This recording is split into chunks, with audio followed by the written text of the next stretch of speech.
Daddy, that waitress looks just like Mommy. He turned around and froze. His wife had died.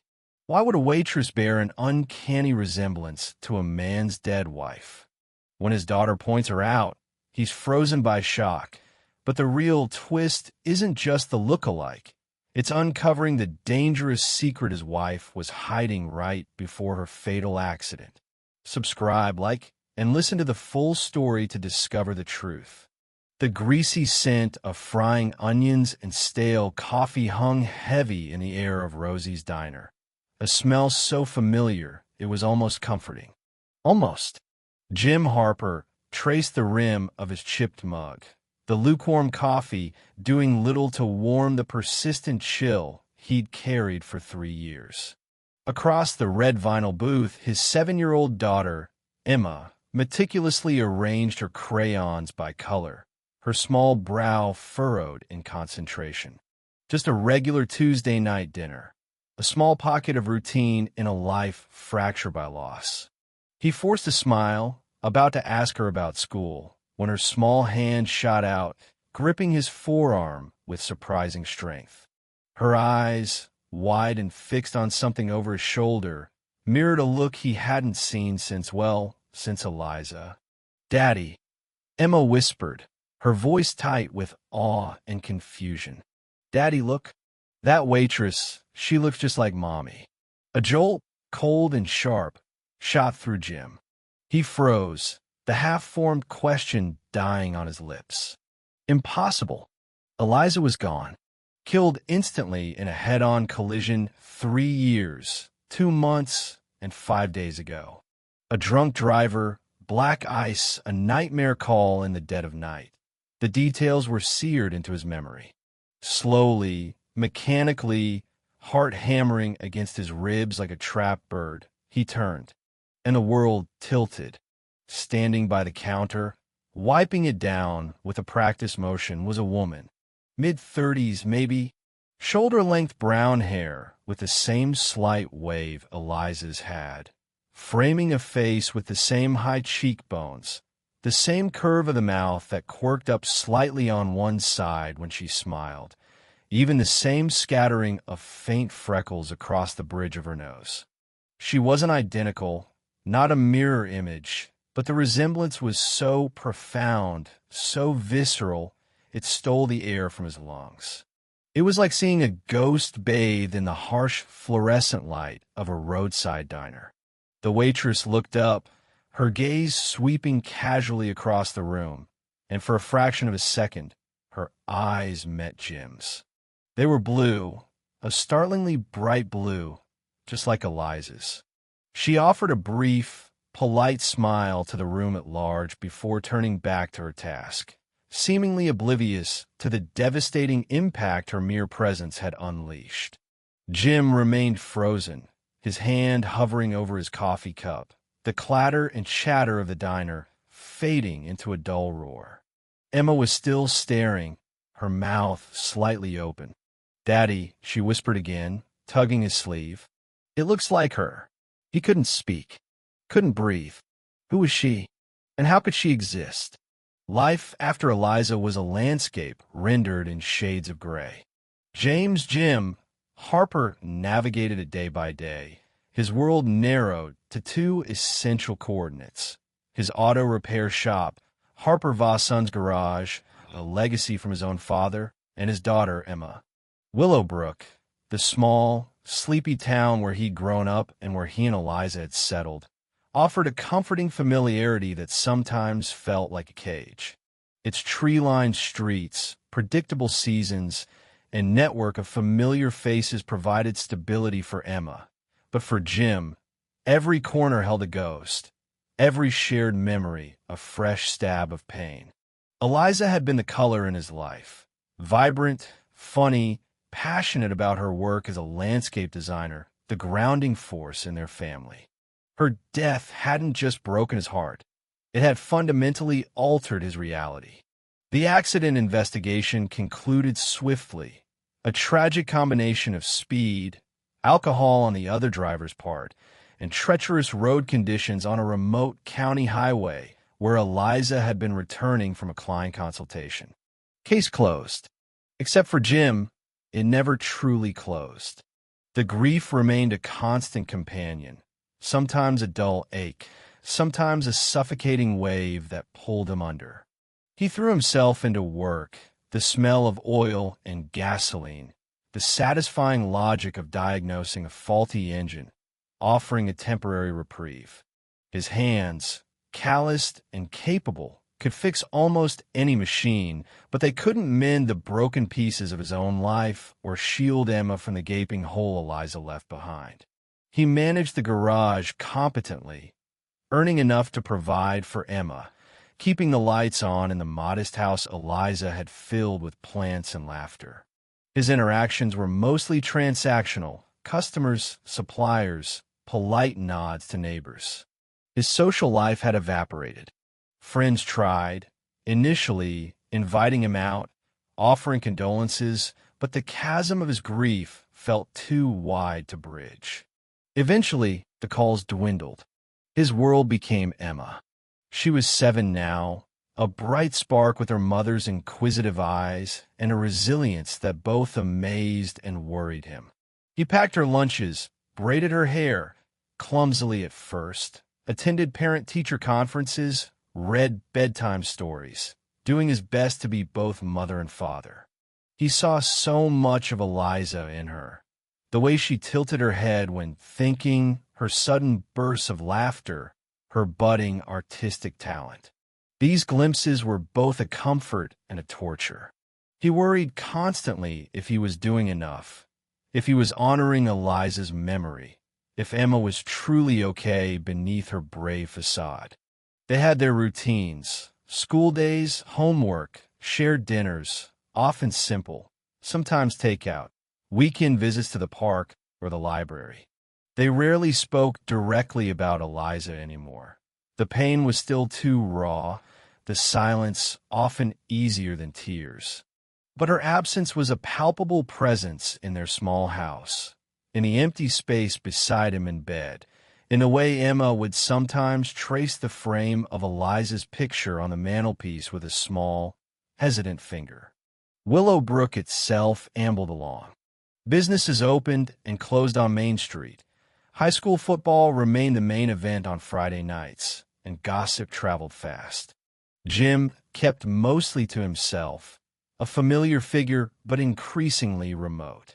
He was the grieving widower, the devoted dad, a man defined by his loss. He hadn't considered dating. The thought felt like a betrayal, an impossibility. His future seemed a long, monotonous road stretching ahead, his main goal simply to get Emma safely to adulthood, hoping that somewhere along the way, the gray might eventually fade. The sudden appearance of a woman who looked startlingly like his dead wife wasn't just unexpected. It was a seismic shock, threatening to shatter the fragile equilibrium he'd painstakingly built over 3 agonizing years. The waitress, wearing a name tag that read Sophia, approached their booth, notepad in hand. Up close, the resemblance to Eliza was less overwhelming but still undeniably striking. The bone structure, the set of her eyes, the way her hair fell. Her voice, however, was different, a slightly lower pitch, lacking Eliza's characteristic musical lilt. "Evening," she said, her smile professional but warm. "Ready to order, or need another minute?" Emma, usually shy with strangers, stared up at Sophia, captivated. "You look like my mommy," she stated matter-of-factly. Sophia blinked, her smile faltering slightly. She glanced at Jim, perhaps catching the shock still etched on his face. "Oh," she said gently, recovering quickly. That's nice, sweetie. What was your mommy like?" Jim's throat constricted. He managed to croak out their usual orders. A burger for him, chicken strips for Emma. His hands felt clumsy, his mind racing. Coincidence? It had to be. People had doppelgangers. But here, in Willowbrook, serving them dinner? Sophia handled the exchange with grace, despite Emma's continued wide-eyed stare. "Did you know her?" Emma persisted. "My mommy, Eliza." Sophia hesitated, looking genuinely perplexed. "Eliza? No, I don't think so. I'm new in town, just moved here a few weeks ago from out east."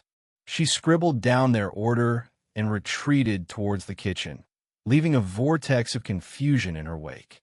Jim watched her go, his gaze fixed on the familiar way she moved. He felt a bewildering mix of emotions.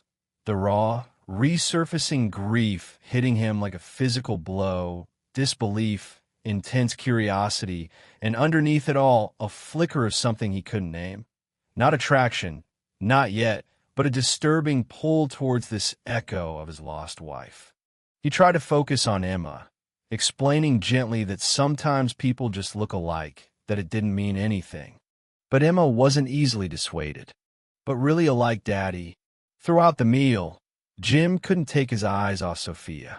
He watched her interact with other customers, refill coffee cups, clear tables.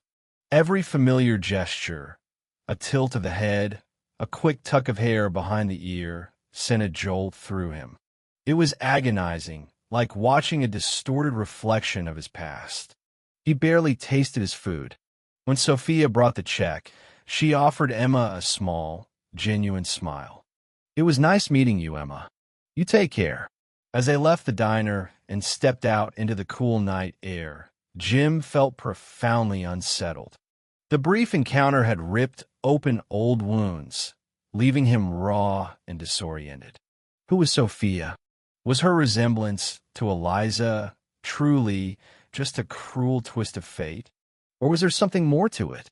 He needed to know. It wasn't just curiosity, it felt like a compulsion. The image of Sophia's face, so like Eliza's, haunted his thoughts, blurring the lines between past and present, grief and a strange, unwelcome flicker of life. His initial goal formed, simple yet consuming. Find out who Sophia is. Understand the resemblance.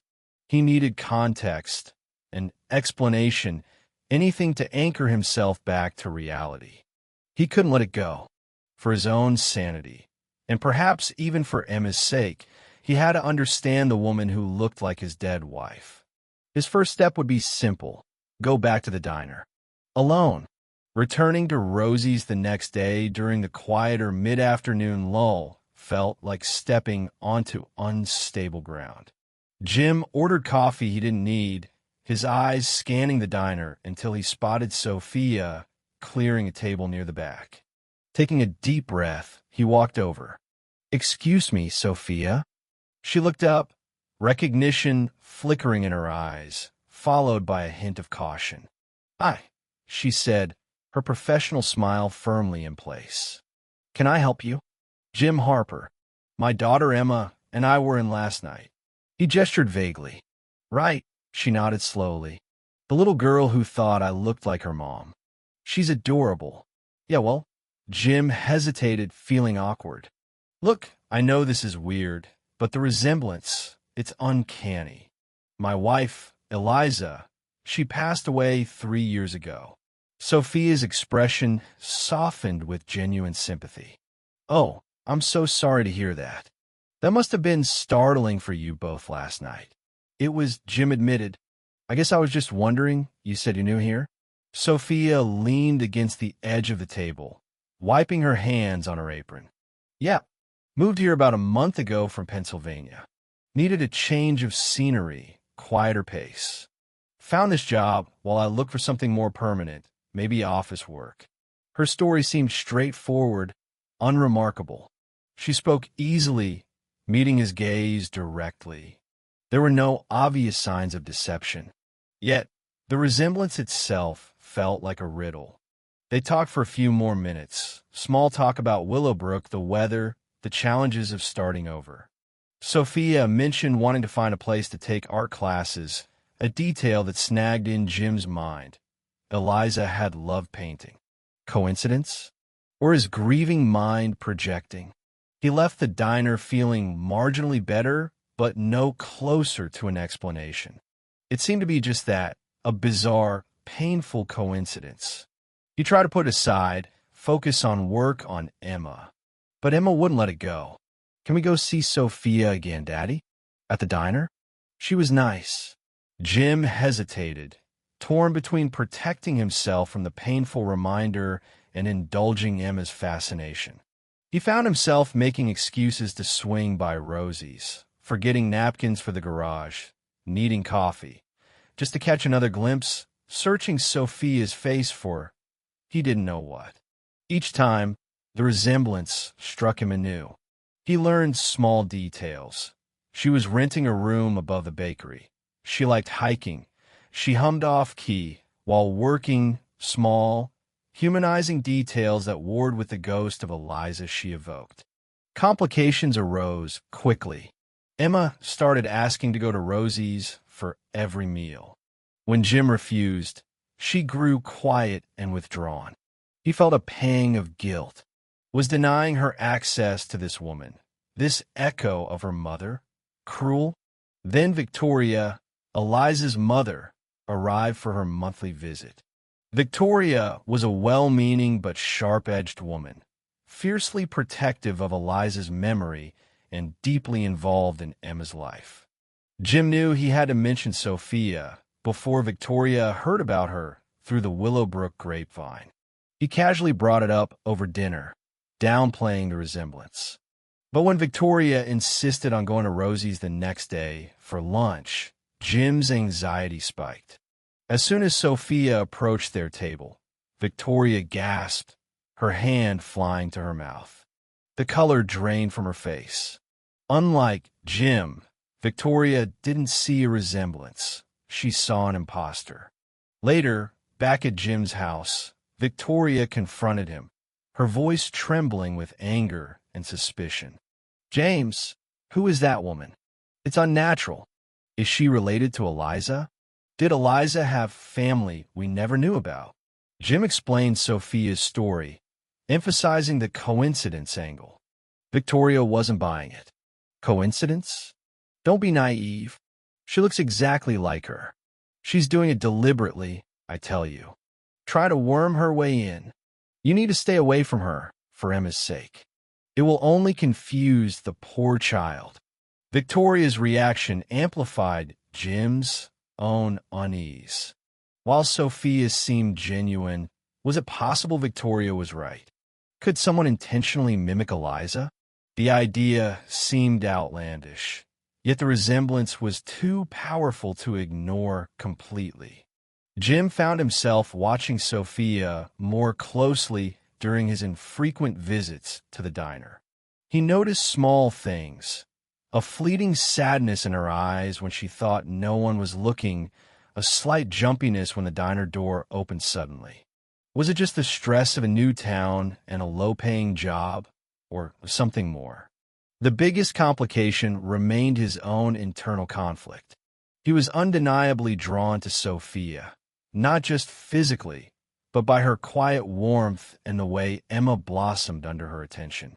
Yet, every flicker of interest felt like a betrayal of Eliza. Was he seeing Sophia for who she was, or projecting his dead wife onto her? The stakes were rising. Emma's emotional well-being, Victoria's suspicions, his own fragile peace. All were becoming entangled with the mystery of the waitress who looked like his dead wife. Life settled into an uneasy rhythm. Jim limited visits to Rosie's, trying to create distance, but Sophia's presence lingered in Willowbrook, an unavoidable reminder. Emma continued to ask about her. Victoria called frequently, issuing warnings. Jim felt caught in an emotional tug-of-war. He needed answers, not just for his peace of mind, but to navigate the treacherous currents Sophia's arrival had stirred up. The turning point came unexpectedly, not from Sophia, but from a box tucked away in the attic, Eliza's old art supplies. Emma had suddenly developed a passion for drawing, mirroring her mother, and Jim went searching for Eliza's forgotten sketchbooks and charcoals, hoping to encourage her. Buried beneath canvases and dried tubes of paint, He found a locked wooden box he didn't recognize. Eliza had never mentioned it. Curiosity overriding his hesitation, he jimmied the simple lock. Inside were not art supplies, but letters, photographs, and a slim leather-bound journal. His heart pounded as he opened the journal. Eliza's familiar handwriting filled the pages, but the content was jarringly unfamiliar. It wasn't a personal diary, but detailed notes, dates, names, observations. It looked like research, almost an investigation. She wrote about discrepancies she'd noticed in her family's stories, vague mentions of an adoption somewhere in her mother's lineage, hushed phone calls she'd overheard as a child. There were notes about genealogy websites, searches for birth records in specific counties in Pennsylvania, the state Sophia had mentioned coming from. Eliza, it seemed, had been searching for something or someone related to her own family history, a secret quest Jim knew nothing about. One entry, dated just 2 weeks before the accident, sent a chill down his spine. Met with them. Today. Possible link confirmed. Feel strange. Hope I'm doing the right thing. Need to be careful. Who is M? What link? Why the need for caution? He sifted through the rest of the box. There were faded photographs of unfamiliar faces, copies of old newspaper clippings about community events in a small Pennsylvania town, and several letters addressed to Eliza from a woman named Martha, detailing dead ends and searching public records. Martha? M? Could it be? The final item was a single, more recent photograph tucked inside the journal. It showed 2 young women, teenagers, laughing, arms slung around each other. One was unmistakably Eliza. The other, with the same wavy brown hair, the same cheekbones, the same bright blue eyes, was Sophia, or someone who could have been her twin. Jim sank back on his heels, the dusty attic air thick with unanswered questions. Sophia hadn't just resembled Eliza. They were connected. Eliza had known her, or known of her, and had kept it a secret. And this secret investigation coincided directly with the time leading up to her death. The official accident report suddenly felt incomplete, inadequate. Was Eliza's death truly just a random tragedy? Or was her secret search somehow connected? The waitress, Sophia, wasn't just an echo. She was a key. She knew something about Eliza's hidden life, possibly about her final days. This revelation shifted everything. Jim's grief, already complicated, now tangled with confusion, betrayal, and a dawning suspicion. His understanding of Eliza, his marriage, even her death, cracked open. He could no longer passively wonder about Sophia or try to ignore her. He had to understand Eliza's secret, the connection to Sophia, and whether it had any bearing on the accident. This was the point of no return. The initial goal, understand the resemblance, was replaced by a much more urgent, potentially dangerous one. Uncover the truth Eliza was hiding, find out Sophia's real role in it, and determine if it cost Eliza her life. He carefully locked the box, his mind racing, the ghost of his wife suddenly feeling less familiar and far more mysterious. The discovery in the attic fundamentally changed Jim's approach. Grief and confusion warred with a new, urgent need for answers. He felt like he was mourning Eliza all over again, but this time mourning a woman he realized he hadn't fully known. He had to talk to Sophia, but not casually at the diner. He needed a real conversation, away from prying eyes. He waited a couple of days, trying to process the implications, then approached her after her shift, asking if they could talk privately. Sophia seemed hesitant, wary, but agreed, suggesting a quiet corner of the town park the following afternoon. The conversation was tense. Jim laid the photograph of the 2 young women on the picnic table between them. Sophia visibly flinched, her face paling. "Where did you get this?" she whispered. "It was Eliza's," Jim said quietly. along with journals, letters, about searching for family, about meeting someone named M just before she died. Was it you, Martha? Sophia stared at the photo, then looked away, her hands twisting in her lap. Finally, she nodded, tears welling in her bright blue eyes. My name is Sophia Martha Bellwether, she admitted, her voice barely audible. Eliza and we discovered we were sisters. Twins, actually, separated at birth. The revelation hit Jim like another physical blow. Twins, separated. Eliza had a sister, a twin sister, and had never told him. Sophia explained haltingly that they were given up for adoption by their young, unmarried mother. Eliza was adopted by the family Jim knew.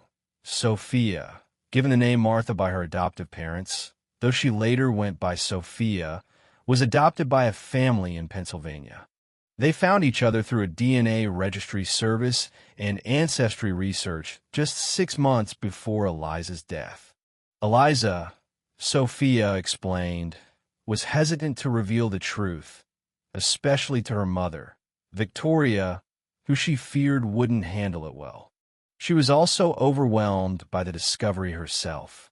They met secretly a few times, exchanging letters, trying to piece together their past and navigate the shock. The M Eliza met was indeed Sophia/Martha. Why did Sophia come to Willowbrook using only her middle name? After Eliza died, I was devastated, Sophia explained, tears streaming down her face. We'd only just found each other. I felt lost. I saw the diner job online, saw Willowbrook. It felt like a sign, a way to be close to the sister I barely knew, maybe get to know her life, her daughter. She hadn't intended to deceive, she claimed, just to observe quietly, but Emma, recognizing her, had forced her hand. Jim listened, his mind reeling.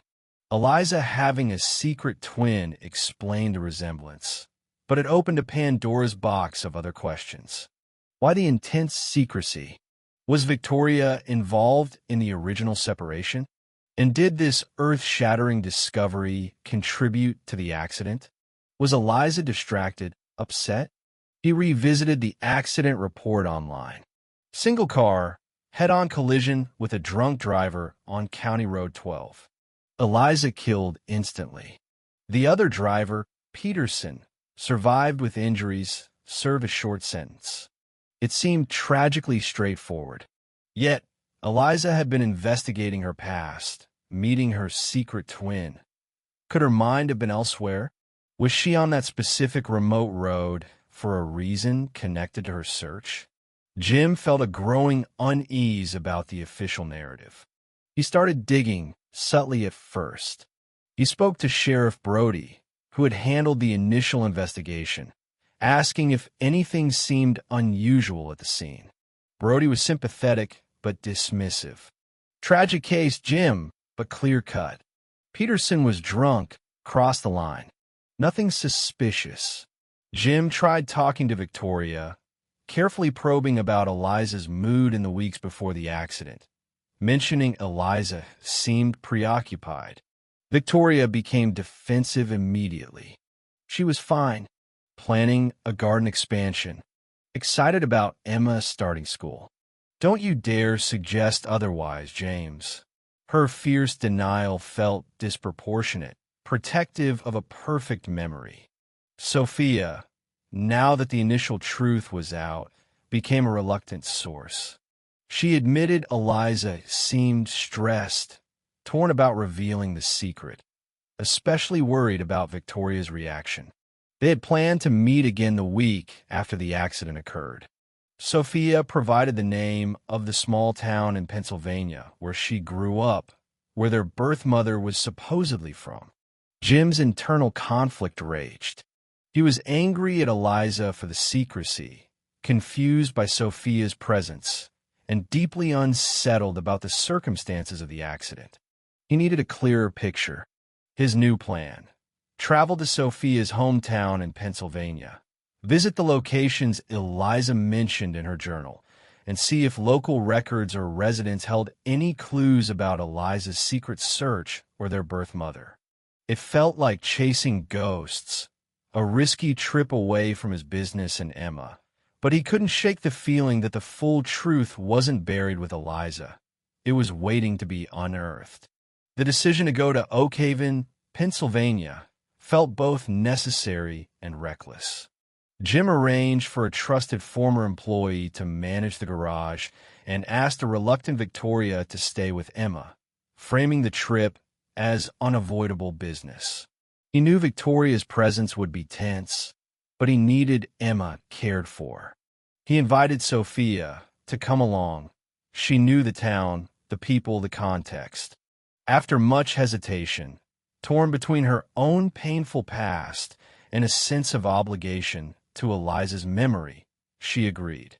The drive east was strained, filled with long silences punctuated by hesitant questions and fragmented answers. Jim learned more about Sophia's life, her own feelings of rootlessness, her grief over losing the sister she'd just found. He saw her not just as Eliza's echo, but as a person carrying her own burdens. Oak Haven was a small, fading coal town nestled in the Appalachian foothills.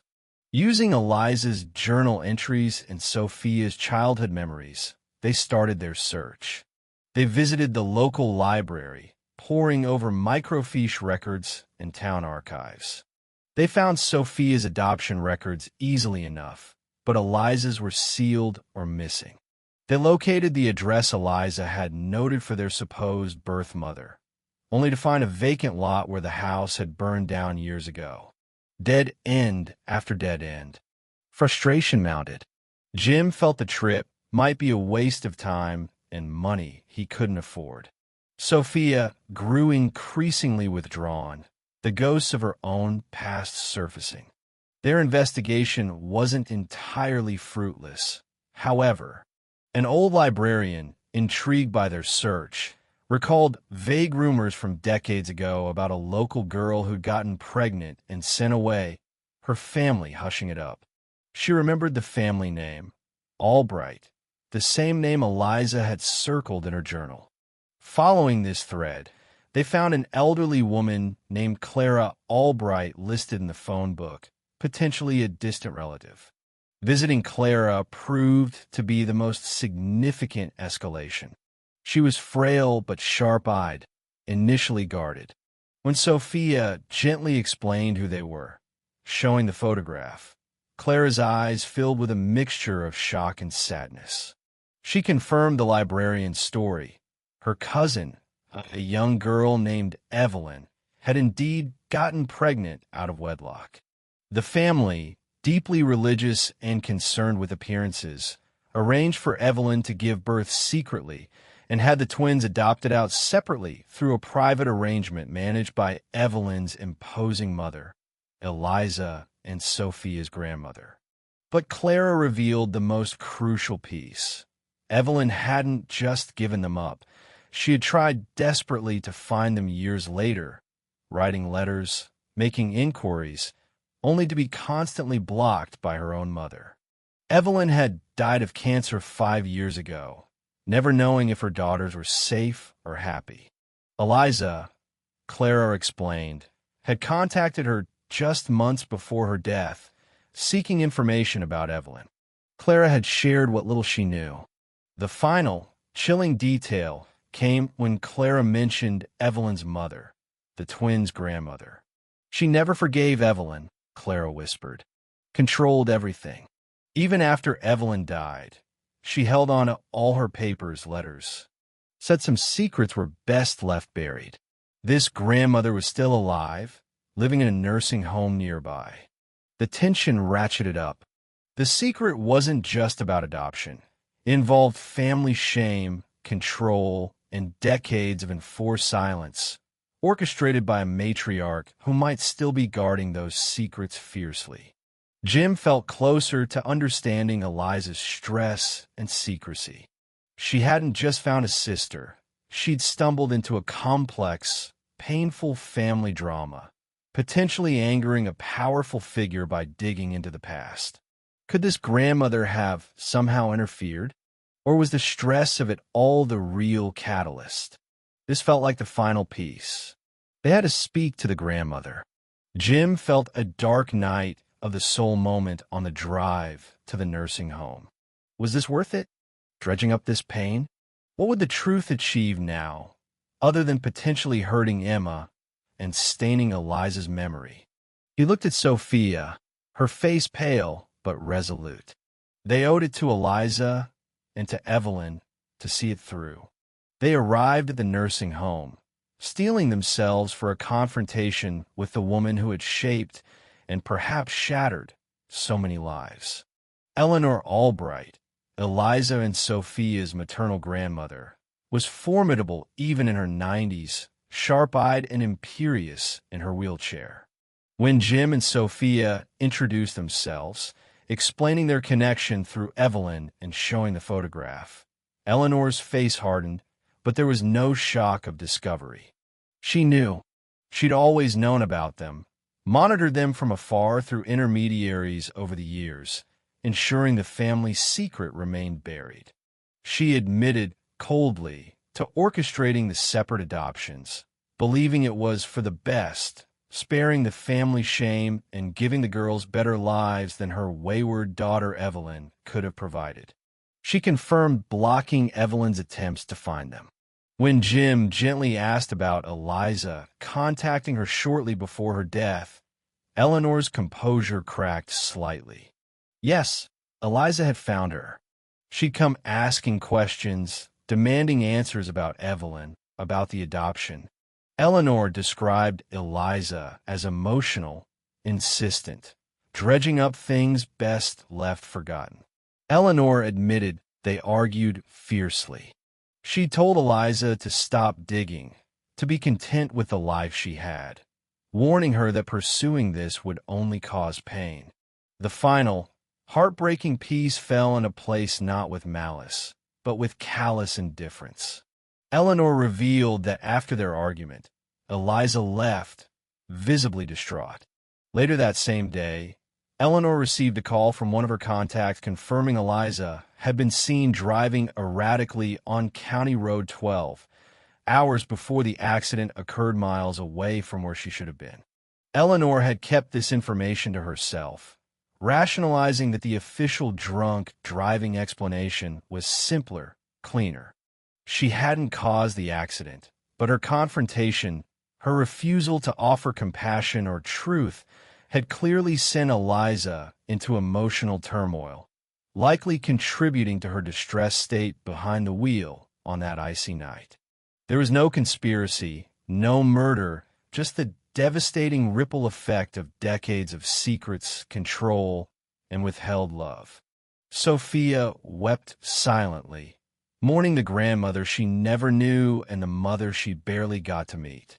Jim felt a profound, weary sadness for Eliza, burdened by this secret, for Sophia, robbed of her history, for Evelyn, even, in a strange way, for Eleanor, trapped in her own bitterness. The truth wasn't explosive, but it was heavy, tragic, and deeply human. Leaving the nursing home, Jim and Sophia walked in silence, the weight of the truth settling between them. Back in Willowbrook, life gradually found a new, altered rhythm. Jim shared a carefully edited, age-appropriate version with Emma, that her mommy had a sister she hadn't known well, and that Sophia was that sister, her aunt. Emma, accepting this tangible connection, embraced Sophia fully. Victoria, confronted gently by Jim with the truth about the adoption, though sparing her the harshest details of Eleanor's role, was initially devastated, then slowly, grudgingly began to accept Sophia, seeing not an imposter, but the other half of her lost daughter.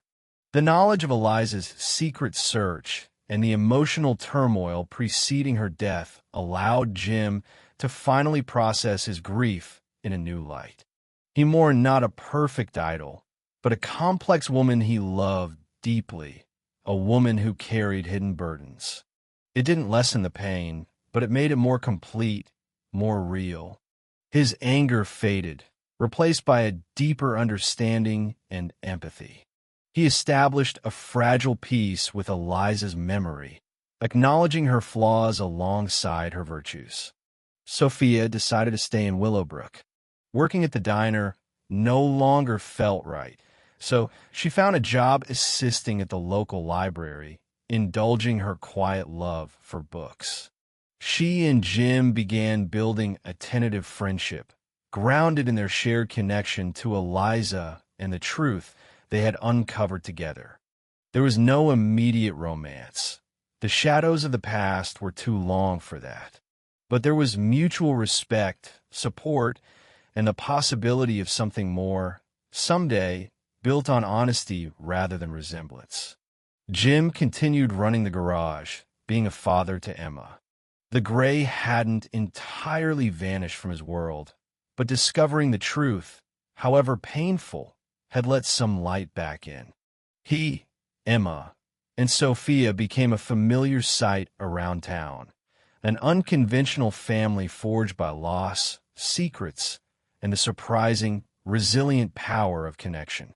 They honored Eliza's memory, not by preserving a flawless myth, but by embracing the full, complicated truth of her life and the legacy of love she left behind.